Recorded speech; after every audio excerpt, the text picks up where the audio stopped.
जोहार, मी श्रीमंत सुरपाम.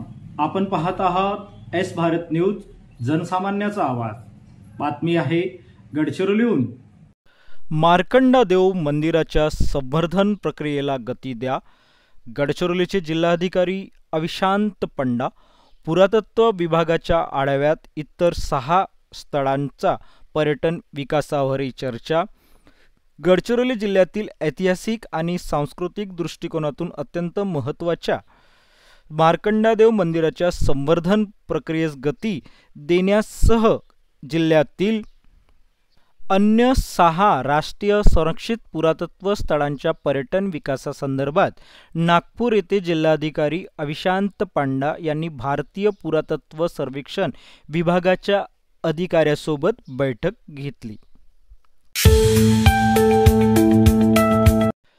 गडचिरोली जिल्ह्यातील राष्ट्रीय महामार्ग आणि सार्वजनिक बांधकाम विभागाच्या रस्ते प्रकल्पासाठी गडचिरोलीचे सहपालकमंत्री ॲडव्होकेट आशिष जयस्वाल यांनी रविभवन येथे बैठक घेऊन संबंधित अधिकाऱ्यांनी योग्यरित्या काम कराव्या व लवकरात लवकर काम कराव्या अशा सूचना सुद्धा या बैठकीत दिल्या आहेत.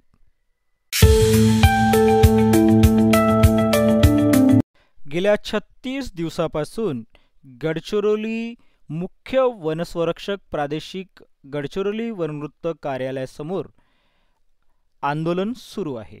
अवैध मुरुम उत्खनना प्रकरणी वन विभागाच्या कर्मचाऱ्यावर कारवाईसाठी हे आंदोलन असून आता आपण थेट श्री कृष्णा वाघाडे यांच्याशी बातचीत केली आहे. ती आता थेट आपल्या स्क्रीनवर पाहूया.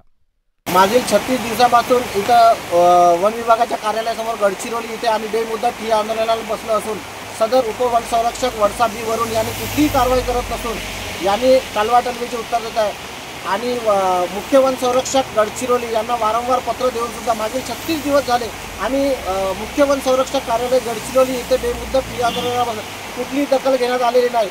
दखल न घेतल्यामुळे शेतकऱ्यांच्या विविध मागण्यासाठी भर पावसात चक्काजाम आंदोलन. शेतकरी कर्जमाफीसाठी आणि शेतकऱ्यांच्या इतर विविध मागण्यासाठी गडचिरोली जिल्ह्यातील आरमोरी तालुक्यातील डोंगरगाव ठाणेगाव येथे चक्काजाम आंदोलन करण्यात आले. आंदोलनाचे नेतृत्व माकपचे अमोल मारकवार व प्रहारचे निखिल धार्मिक यांनी केले असून या आंदोलनाच्या वेळी विविध पक्षाचे नेते व शेतकरी उपस्थित होते. आता आपण आपल्या स्क्रीनच्या माध्यमातून आंदोलनकर्त्याचं काय म्हणणं आहे ते जाणून घेऊया. तर आझाद समाज पक्षाचे राजबंधू आपल्याला मार्गदर्शन करतील.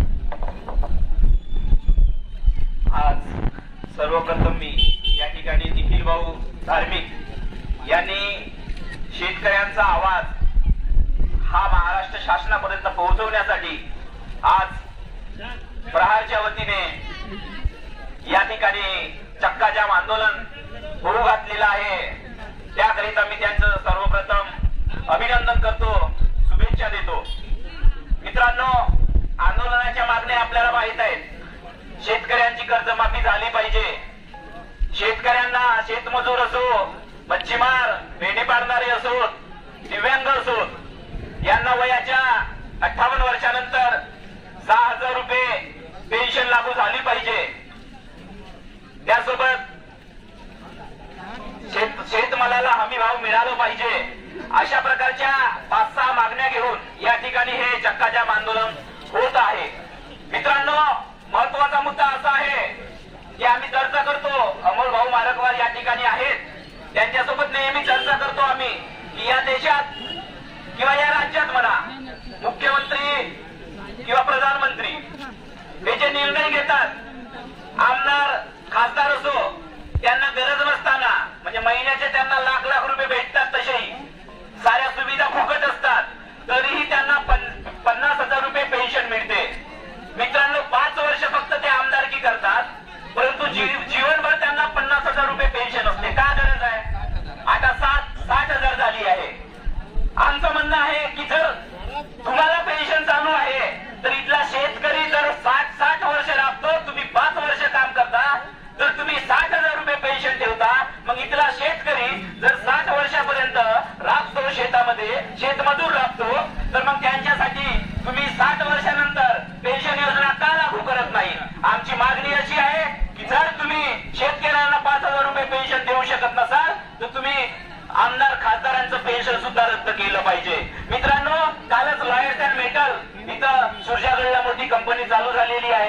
आणि त्याचा कोणसरीमध्ये काल परवा एका प्रोजेक्टचा उद्घाटन होता.